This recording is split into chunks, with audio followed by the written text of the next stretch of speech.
Xin chào các bạn nha.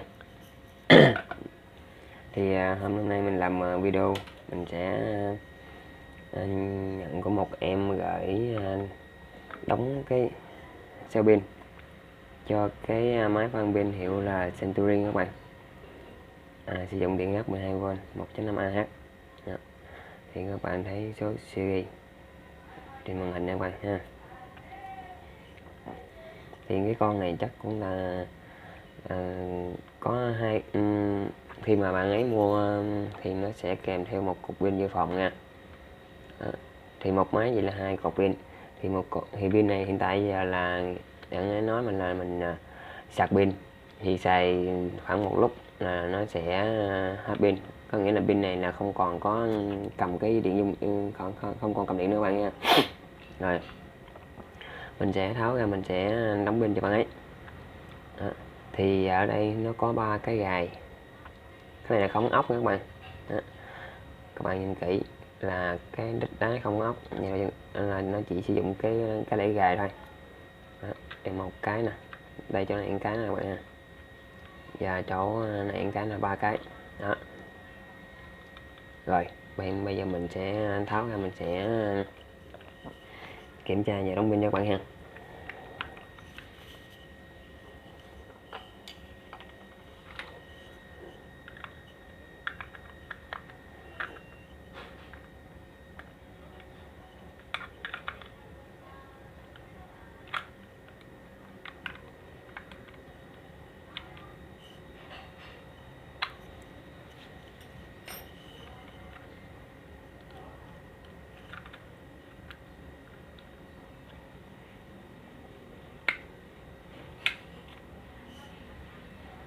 Đây nha các bạn, mình đã tháo ra trong mình nè.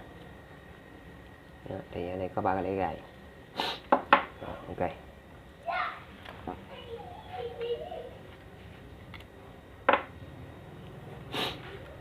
Mình sẽ tháo ra luôn.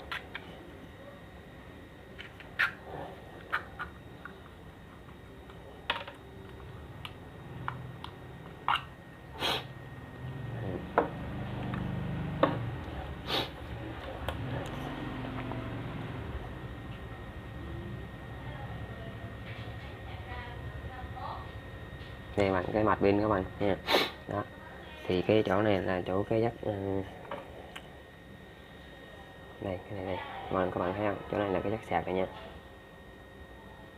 Đây dắt sạc nè, cộng nè. Còn bên đây là trừ nha. Đây là trừ nè. Còn cái này là cộng. Rồi, thì bây giờ mình sẽ xả này ra. Thì pin này là pin đấu nối tiếp. Rồi. Pin này sử dụng pin DK 1300 3.7V. Pin này cũng không được gọi là sử được bạn nha, chứ không phải là gọi là tốt.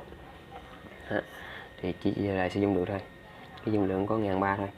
Thì mình sẽ đóng lại cho bạn ấy là pin lithium. Dung lượng là 2000 ha, 2000 mAh trên giờ, và dòng xả là 20 A. Rồi thì bây giờ mình sẽ tiến hành xả cước pin này ra.